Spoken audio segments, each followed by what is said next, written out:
I realized I reversed the order, I think, of the chanting and the sitting. But I just appreciate starting with that quality of attention and that present experience of the body, the heart, and then sharing into this space around that same quality of care.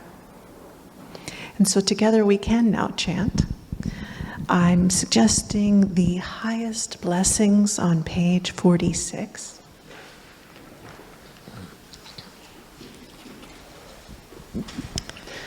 Which I think is actually a good segue into what we'll explore a little today. Let's see here. Maybe if I do it this way. Now let us chant the verses on the highest blessings. Thus have I heard that the Blessed One was staying at Savatthi, residing at the Jetaspa Grove in Anathapindika's park. Then in the dark of the night a radiant Deva illuminated all Jeta's grove. She bowed down low before the Blessed One. Then standing to one side she said, Devas are concerned for happiness and ever long for peace. The same is true for humankind. What then are the highest blessings? Avoiding those of foolish ways, associating with the wise, and honoring those worthy of honor. These are the highest blessings. Living in places of suitable kinds, with the fruits of past good deeds, and guided by the rightful way. These are the highest blessings. Accomplished in learning and craftsman skills, with discipline highly trained, and speech that is true and pleasant to hear. These are the highest blessings. Providing for mother and father's support, and cherishing family, and ways of work that harm no being. These are the highest blessings. Generosity and a righteous life, offering help to relatives and kin, and acting in ways that leave no blame. These are the highest blessings. Steadfast in restraint and shunning evil ways, avoiding intoxicants that dull the mind, and heedfulness in all things that arise. These are the highest blessings. Respectfulness and being of humble ways, contentment and gratitude, and hearing the Dhamma frequently taught. These are the highest blessings.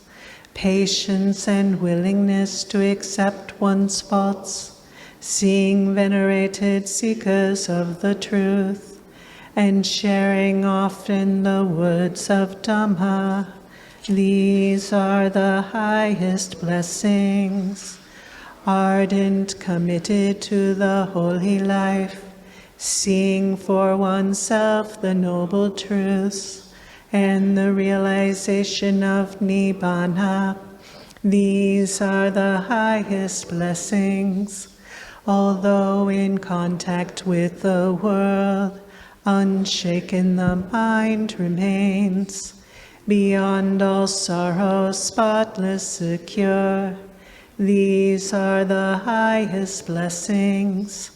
They who live by following this path know victory wherever they go, and every place for them is safe. These are the highest blessings. Sadhu.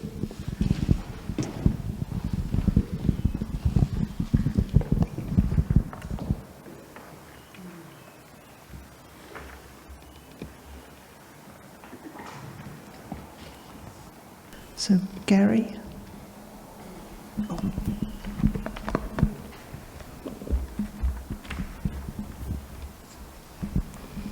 Thank you.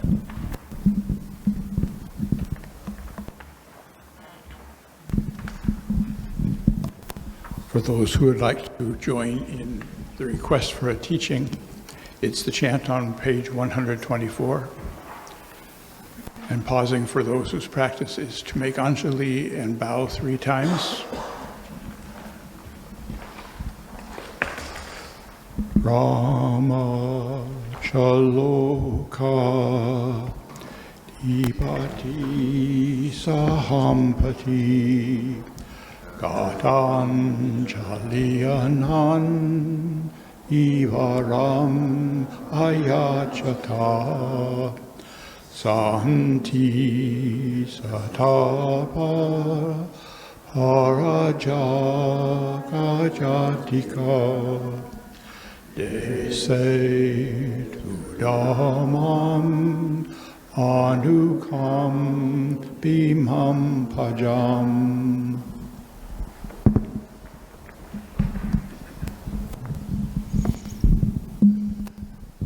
Namo tassa bhagavato arahato sama sambuddhassa. Namo tassa bhagavato arahato sama sambuddhassa. Namo tassa bhagavato arahato sama sambuddhassa. Buddhang Dhammang Sangham Namasami.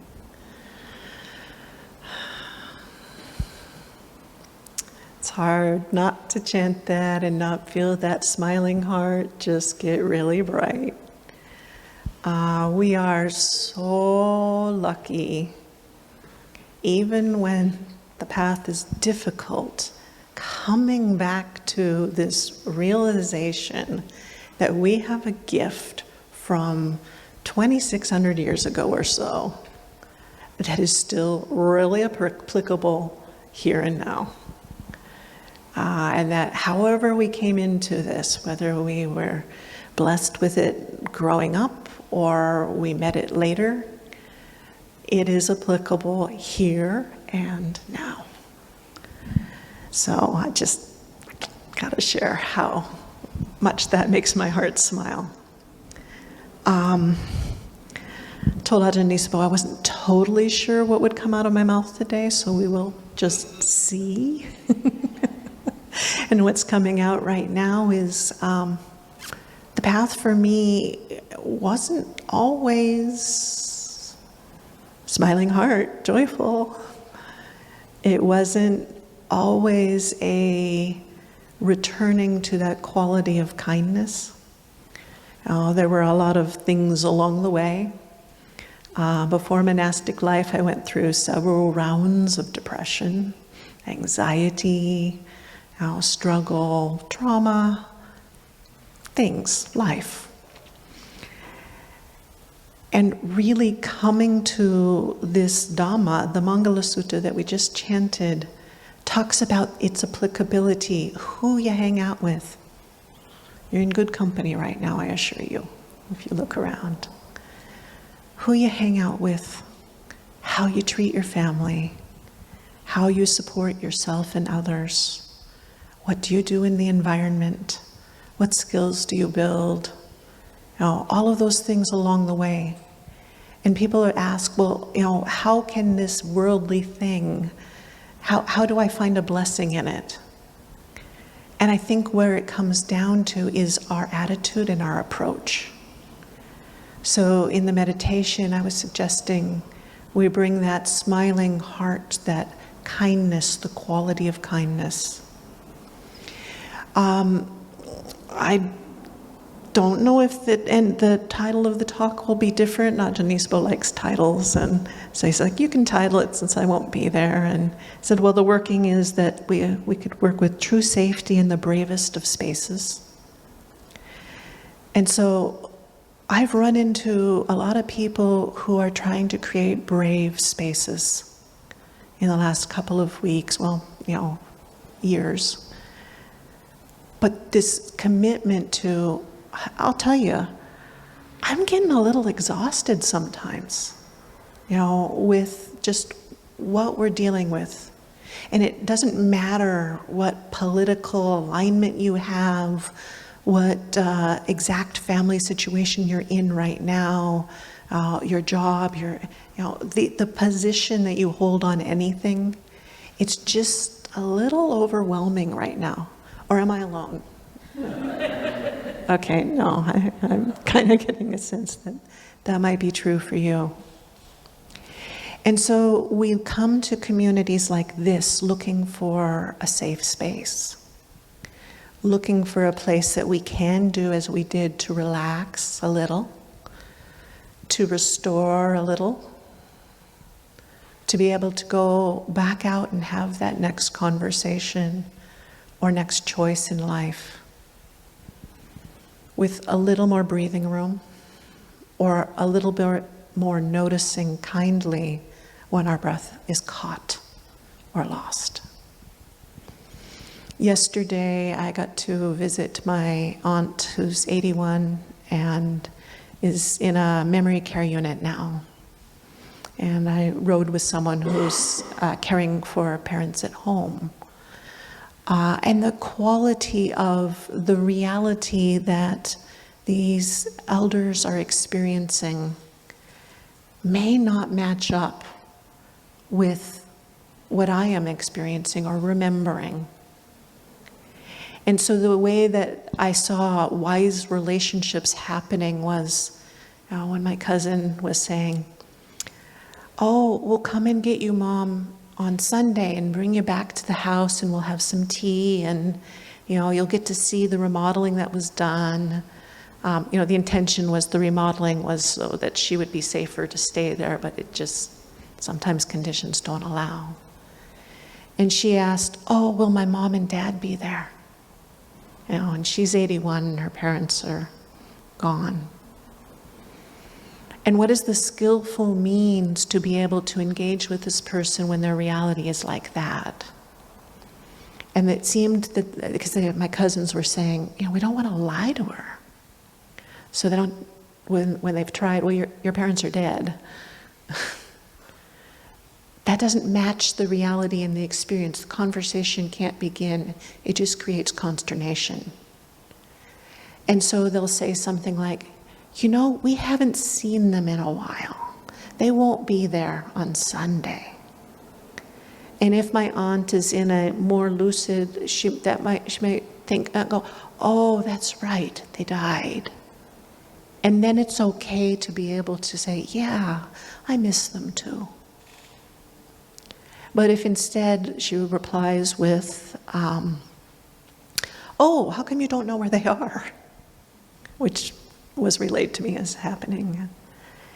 Then they work at it. Well, Grandma and Grandpa always were so busy throughout their life. We don't always know what they're doing right now. Oh, okay, that's true. So meeting people where they're at, creating a space that allows for their experience, and when the moments of lucidity are there, meeting them with that, keeping it true, but keeping it kind. And this may or may not be easier when it's your mom or your aunt, but can we bring that same quality to our interactions in community, in our towns, our cities, our world? The person in the car is also dealing with a parent who has Alzheimer's. And she said she needs to continue to show up with endless kindness. And I think that's the best medicine we can bring into our communities. And that's the best medicine we can bring into our own experience. So there are a lot of things that, we do learn. I typically go to the suttas, and I will do that in another session, and I may pull in some here today. Last weekend in Portland, Ayya Suvijana and I were teaching, and the two suttas we each picked on separate days blended well together. Mine was a teaching in brief where it talks about my heart will inwardly steady and well settle. No erring, unskillful conditioning that arises in the mind takes hold and remains. So it's not that stuff doesn't come up. It's that I don't feed it. I respond to it with kindness. I cultivate love as deliverance of heart.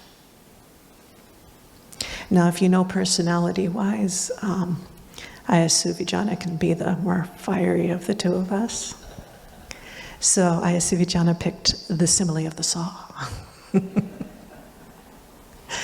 But within the simile of the saw, and I wish I had grabbed the quote, the part that, so I could quote it as well as she does this one.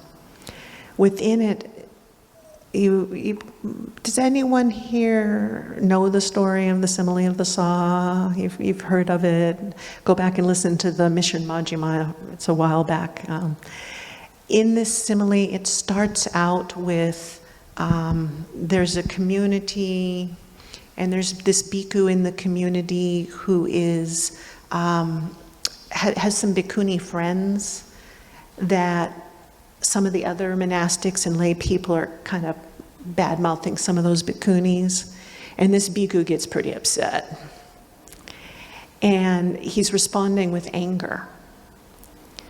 And the bhikkhunis, when they hear about this bhikkhu getting scolded or whatever, they get upset and they respond with anger. So, robes don't just clean us and clear us up. We're doing this because of the work that needs to be done. So this is the start of the sutta, and the Buddha is saying to this bhikkhu, don't attach in this way.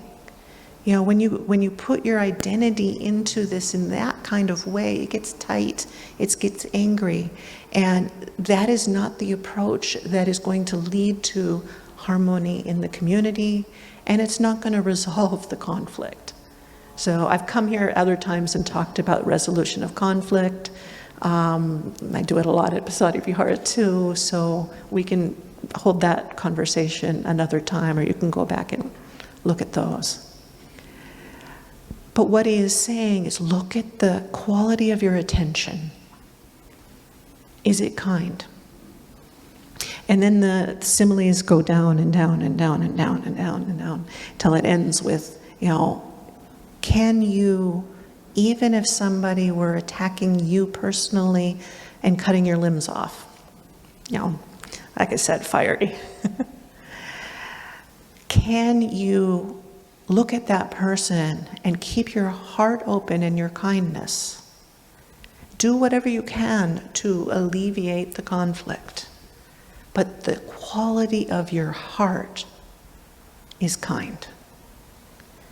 So it talks about having that unbounded quality and starting with the person who is attacking you. Cultivate this boundless kindness, this boundless love. And starting with them, permeate the whole world. The Buddha gives us a pretty high bar. But that's what we're in community to cultivate. In the process of cultivating this with other human beings, with the parts of yourself that may be in conflict, you may need some guidelines. There are a number of bhikkhunis that meet about once a month to go over the Vinaya rules, the rules for monastic life. And to discuss, what is the history of it, How was it formed? How is it applicable? How do we hold it today? What is it that is the underlying value for this? And how do we practice with it? And even in those discussions, we're like, we actually need some framework for how we hold discussions. Some of them, Ayya, if you've looked into it, can be messy. You know, the social constructs, even if they were created by the Buddha, they were created because it's messy. And so this next time that we meet, we're going to be looking at some guidelines and seeing what will help us inform our practice together. And it's not that messy what we're dealing with some of the time, but start where you're at and then work your way out. And so the list that's proposed and we'll go over is to listen with curiosity and non-judgment, which I brought up in our meditation. Assume good intentions and stay calm and respectful. Hopefully that's what our meditation helps us to cultivate and generate and practice. You know, focus on the shared values and goals.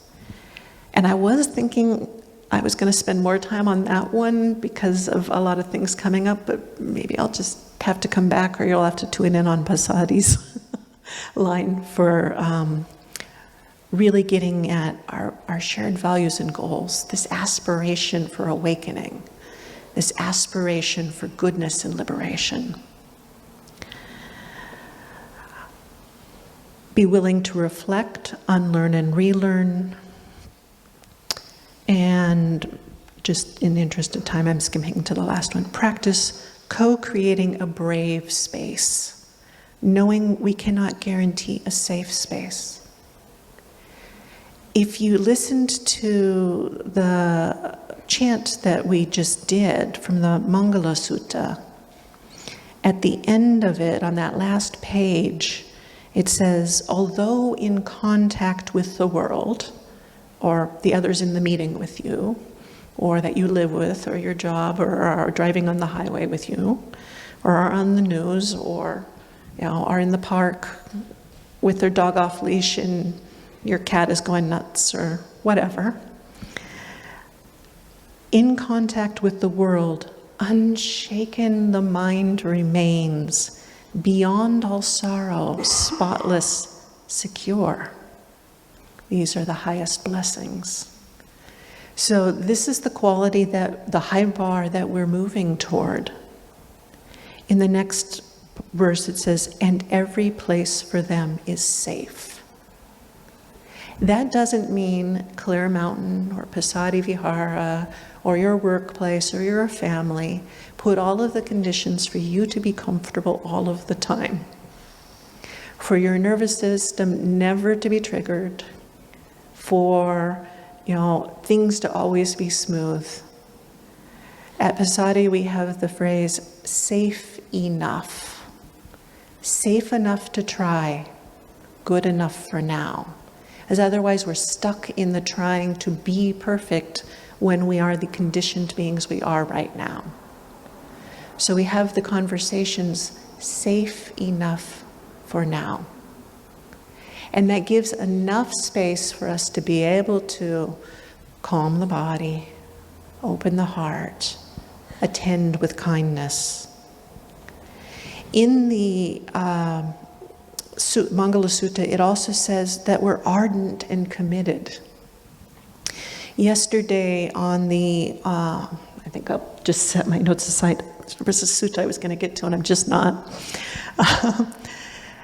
Yesterday on the alms round, I was with Ajahn Nisabo, Mechi Panyasiri, and Anagarika Kema. So there were 4 of us there. And the topic of going into monastic life came up. And then it kind of circled around again. And I think it was Mechi Panyasiri who used the word determination, it might have been. I wrote it down, but now I've closed my notes. And I use the word tenacity, that you do have to have this quality. And Ajahn Nisabo relayed that a senior had said, yeah, to really make it in monastic life, you have to be stubborn. I don't like that one as well. But I understand the context of it. Because stubborn is a little stuck. Tenacious brings in a little bit more energy. But I like Meiji Panyasiri's is talking about the determination. Because with the word determination, I can feel that settled, stable, grounded support. I can then open and widen and brighten the heart so that as I'm responding, it is out of kindness, but it is stable. It's steady. So those are the kind of things that in order to create a brave space, to be in the bravest of spaces is to see through clearly these identities we have of a layperson, of a monastic, of this, that, another, and all of the tensions that come with it. And to step into the bravest of spaces, we begin to drop those away. I really need another half hour. And I just don't have it because I have to go catch a plane. Because it would just be getting juicy right now. But community takes time. So I'm going to drop in for you to consider. Maybe in dyads or small groups in a few minutes. I'll talk for about another 4. But I'm going to seed the idea of what is it that creates this as the bravest of spaces that I can actually use my identities only as a raft to reach the Dhamma, a raft to drop the labels and identities, to see clearly, to reach freedom. Okay, I will pull the sutta in. We have time. Because otherwise it's not anchored. Let's see here. This is Ayya Soma, one of the bhikkhunis who was reached enlightenment at the time of the Buddha. And this is her enlightenment poem story. And the one I'm reading, it appears in the linked discourses.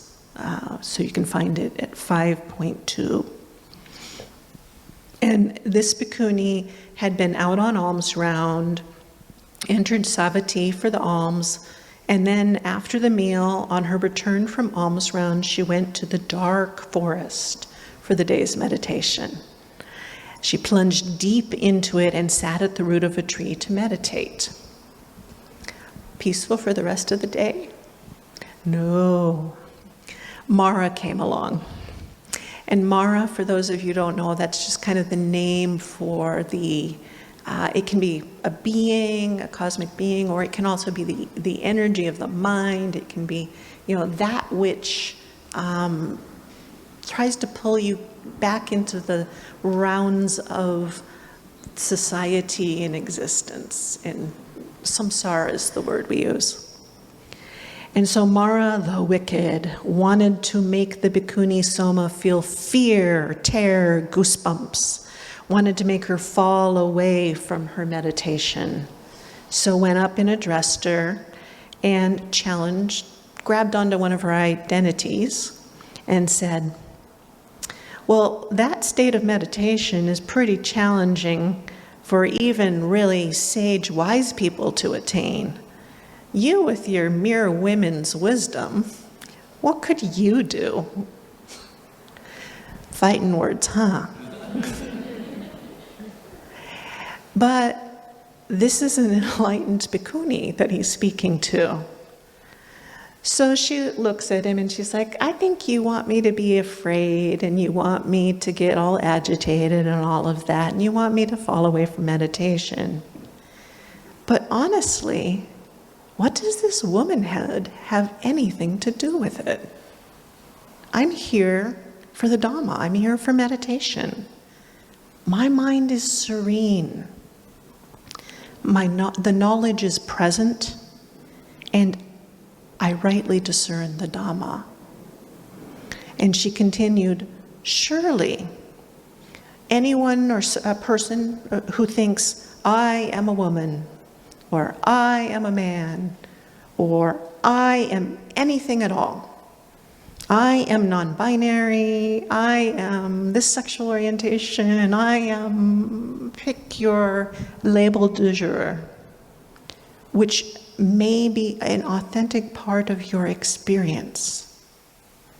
But when you hold it with that big, I am this, then, she said, when somebody is holding it in that way, Mara, you're fit to address them, saying, you now have a hook into them, and you can tear the raft apart.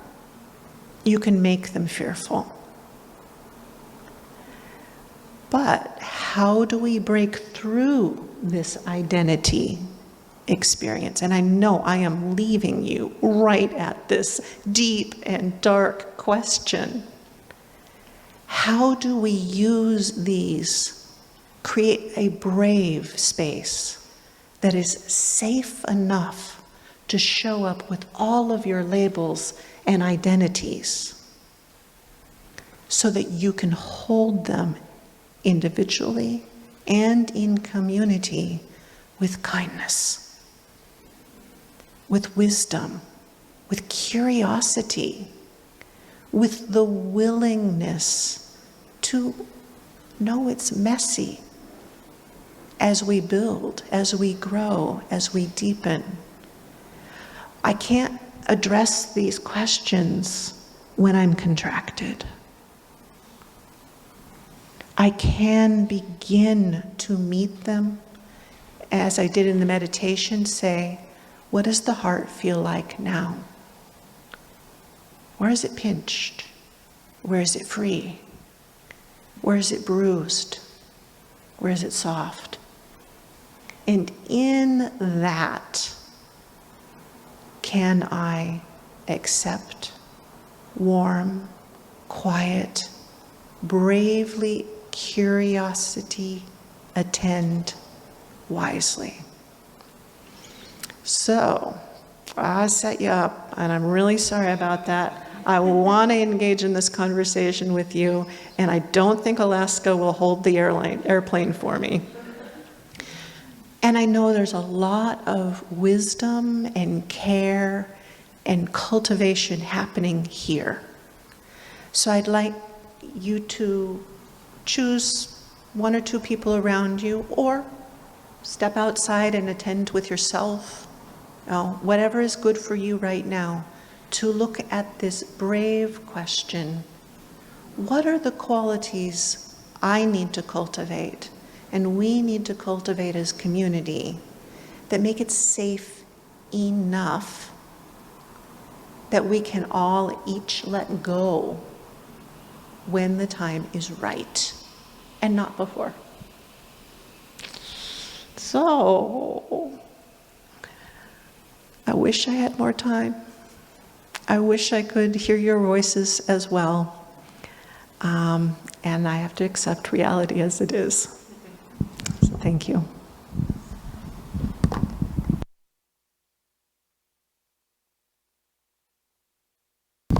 I set it up as a cliffhanger.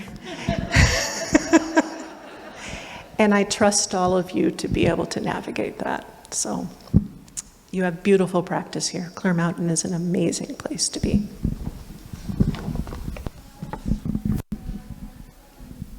Oh, hi, everybody. On Zoom. Not sure why I'm getting feedback here, but we could create some breakout rooms and simulate what has been done. Any thoughts? I don't know if anybody else can unmute or not.